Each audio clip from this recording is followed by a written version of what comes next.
Honorable Selva Rasuji, Honorable K.R. Suresh Reddy. Please, sir. Honorable Deputy Chairman, sir, I thank you for the opportunity you have given me to speak on this budget. This budget has been formulated under very trying and difficult times, sir. The reason being COVID-19, and to quote US President Joe Biden, the worst is yet to come. Of course, India has fared much better than the Western world. We all need to understand, was it due to the early lockdown, or was it because due to our genetic and cultural habits wherein we have developed higher levels of immunity? But the fact of the matter is how the leadership of the country stood with the people of our country. Political adversaries, friends, gave leadership to face the pandemic bravely. Facts and figures show clearly the catalyzing approach of the Honorable Prime Minister at the national level and the Chief Ministers at the state level really helped our people. Winston Churchill once said, "Never let a good crisis go to waste." And the Prime Minister assured us that it would be a never-before budget. Budget preparation, budget presentation, and budget implementation draws the country's entire attention because 1 year the country's future depends on what the budget portrays and gives to our countrymen. If I draw an analogy between the budget and the Hyderabadi biryani, because I come from Hyderabad, Deputy Chairman, sir, the preparation of biryani draws a lot of attention because of its aroma. It is not only the guests in the house, but also the neighborhood gets to see that a wonderful preparation is being done. And when the biryani is prepared and it is ready to be served, the guests look forward for a sumptuous meal because it looks very filling. But as they say, the proof of the pudding lies in eating it, the flavor of the biryani lies in serving it. So there was a good preparation for the budget. There was a good presentation of the budget. Now the Finance Minister has 29 states, 7 UTs to serve it. So we will be looking forward in the coming year how the flavors would be served to across the country through the various states, and I wish the government the very best in their endeavor. The 15th Finance Commission recommended a high-powered intergovernmental group to advise for amending the Center and State FRBM Acts, and that is to ensure legislations are consistent with fiscal sustainability. Now, does this mean that the various announcements being made in the Parliament, being made in the legislatures, are not in tune to our financial limitations, or are we overstepping, or are we doing something, announcing much more than what we have?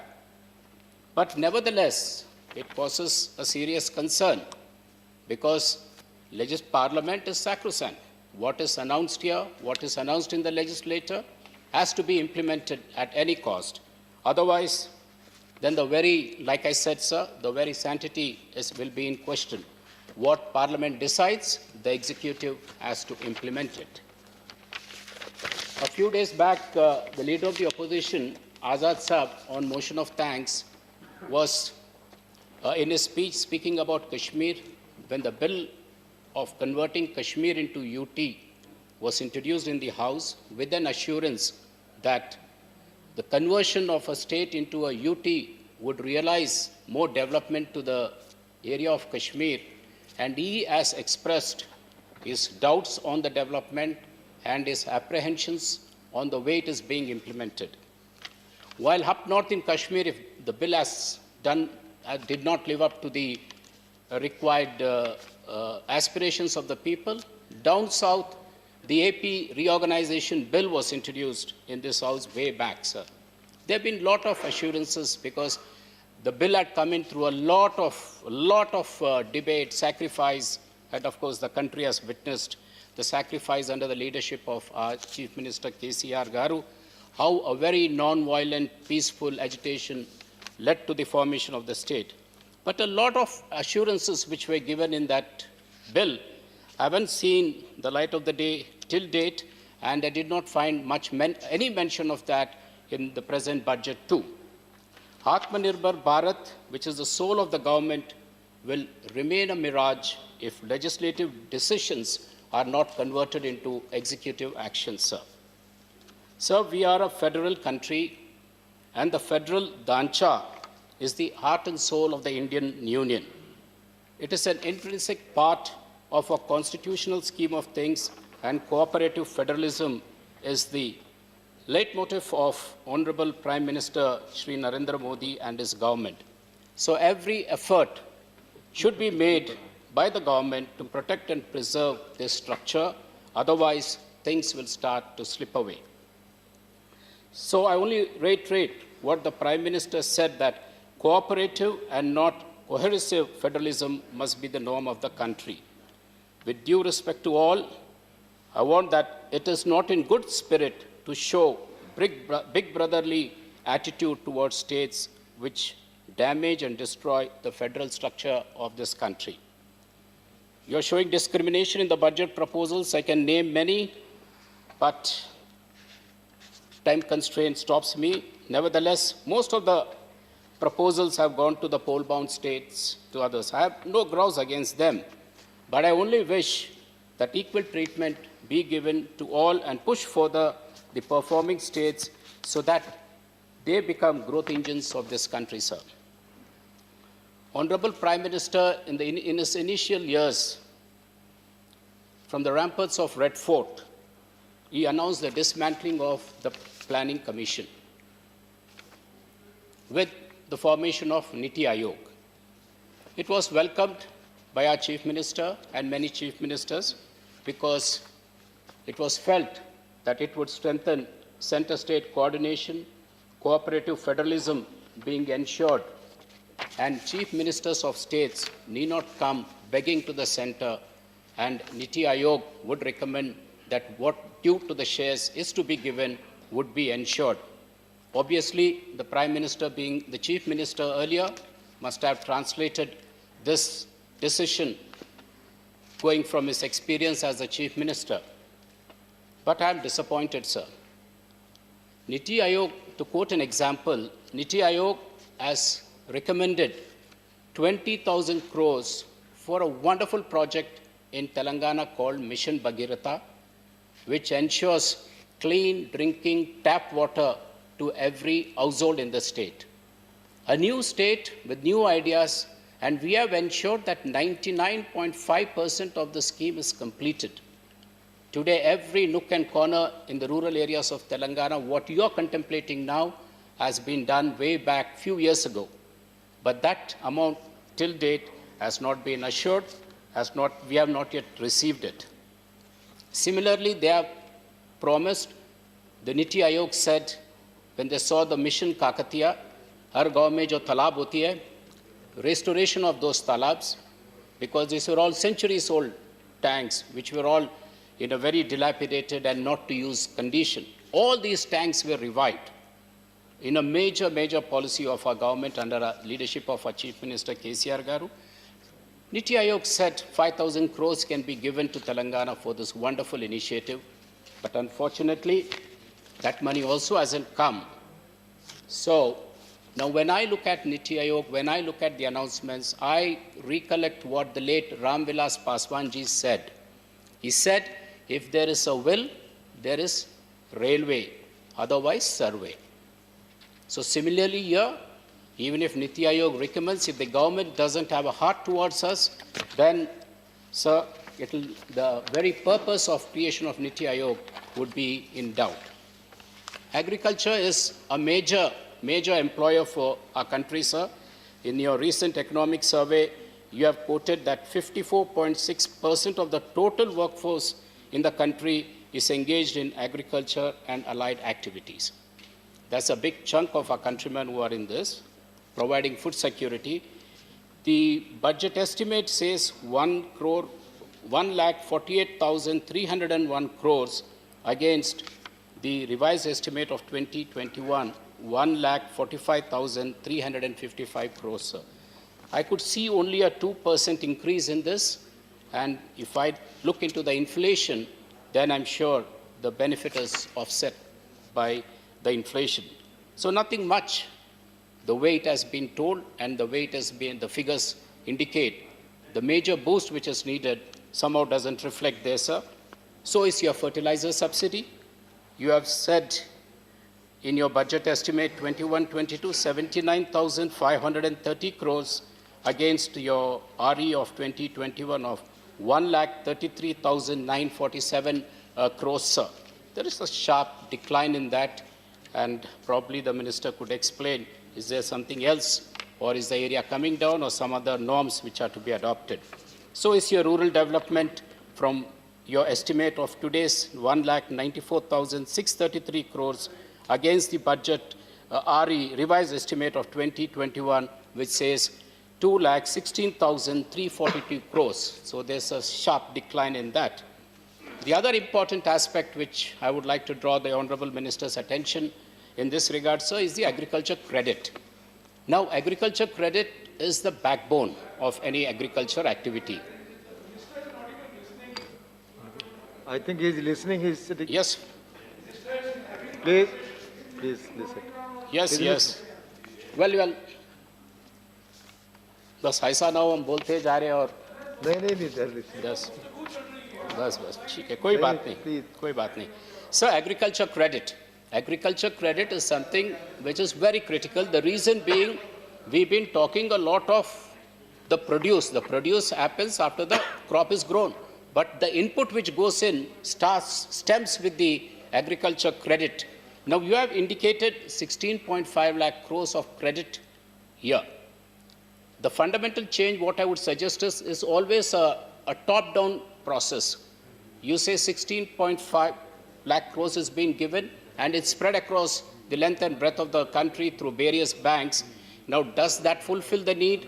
Does that meet the requirement of the small and marginal farmers, who are 85% of the agricultural activity is on them? Unfortunately, the other aspect which I would like to draw the attention, sir, is there is a district level committee which decides the scale of finance, where the collector heads, मकाई के लिए इतना, हल्दी के लिए इतना, या तो paddy के लिए इतना, they decide, each district decides, because the input varies for the same crop from district to district. If haldi costs, say, 80,000 in Nizamabad, it could probably cost 60,000 in Chennai, and some other districts there. So what the district level committee recommends, unfortunately, it's not happening. The need of what the district level committee says is not being met because of the constraint here and the policy of top-down. I would suggest, why don't you go bottom-up, see what the requirement at the field level is, so that it could be converted into a real credit plan. That is the approach which is needed, sir. And the other suggestion in agriculture is various crops and spices are gaining prominence in our country, sir. Especially during pandemic, while various types of vaccines and drugs were being formulated, one of the biggest issues which came to help stop COVID were the Indian herbs. I request the government, understanding the importance of these herbs, there has been a request to set up a turmeric board in Nizamabad, because Nizamabad, Telangana and parts of various states constitute a major contribution in the world production of turmeric. I request them, in fact, to draw the Prime Minister's attention to win his heart. The farmers of Nizamabad filed their nominations in Varanasi. That is not to defeat Modi ji. It was only to win his heart and to get the country's attention that the plight of turmeric farmers is so bad. Till you set up a turmeric board, that would ensure not only a price which is good for the farmer, but also ensures the crop is alive. Aaj, without turmeric, sir, aap jante hain, without turmeric, everything is turmeric related, right from our pujas, what we do, to the turmeric lattes in various coffee shops across the world. So this crop has to be saved, and it can be saved if you give a remunerative price. The remunerative price can be ensured only by setting up a turmeric board, sir. The other important aspect is the PM Kisan Fund, which, of course, we have been doing it in Telangana for the last many years, 10,000 rupees per year, 5,000 per crop, 2 crops, 10,000 per acre per year. If I have 5 acres, I get 50,000 rupees, which is a substantial amount for the farmer to sustain. Whereas here in the central budget, that as I was told, when I looked into the figures, it has been reduced from 75,000 crores in 2021 to 65,000 to 65,000. There have been demands, of course, from various states to enhance it to 10,000 as it is being done in Telangana. There's also been a request to extend it to all the 14.5 crore farmers against the 9 crore farmers you're giving. So another important aspect, the other day the Prime Minister also was speaking on the R&D, the land, the lab to land situation, which is very important in agriculture. In that, the R&D is pegged to 8,514 crores against 7,762 in last fiscal. It is hardly any amount. Even a company like Bayer, which sells a lot of chemicals, biotechnology products, I was told spends 20,000 crores on their R&D. So this is something which the government needs to look. And in the MSP, of course, a lot of debate has happened. I would not like to take further time, but I would only suggest that let Dr. Swaminathan's recommendations be taken in letter and spirit. So rural development, the Finance Minister allocated 73,000 crores for Manrega for 21-22 when compared to 1.11 lakh crores in 2021. It is almost 34% less than 2021. I agree that this is a demand-driven program, but at the same time, I'm sure the Finance Minister must have noticed that during the pandemic, 7 crore households availed this scheme, and more than 325 crore man-days, which is highest ever, was achieved. So I request them to increase it to at least 1 lakh crores and add agriculture to it. There has been a very regular demand in this of adding agriculture to Manrega because it also helps agriculture, it lessens the burden of the government and also ensures a very productive utility of this envisaged program. And apart from that, sir, there is also a need to look at introducing the National Urban Employment Guarantee Scheme for unskilled labor in urban areas so as to create productive assets and durable assets. Now, capital expenditure has been spoken a lot. Of course, we appreciate capital expenditure. That creates a lot of growth. But growth without jobs would be ruthless, futureless, because the youth are restless today, sir. And unless, when I look at the various job opportunities which have been going on in the last few years, the central government has almost stopped recruiting for the last many years. And the country's largest employer, which is the railways, in the last 3 years, they have the same number of employees, which means not much of recruitment. And there has been a 4-decade high of unemployment in your 2017. So the budget, unfortunately, fails to provide a direction to get out of this jobless trap, sir. Now, the other important aspect, which, just a few minutes, sir. I have some more time, sir? 1 minute more, please. 1 minute. Now, where do I start and then, sir? Sir, give me 2 minutes, 1 minute on the youth of this country, especially on your para 125, the minister mentioned about an agreement with UAE regarding the skilling of the workers.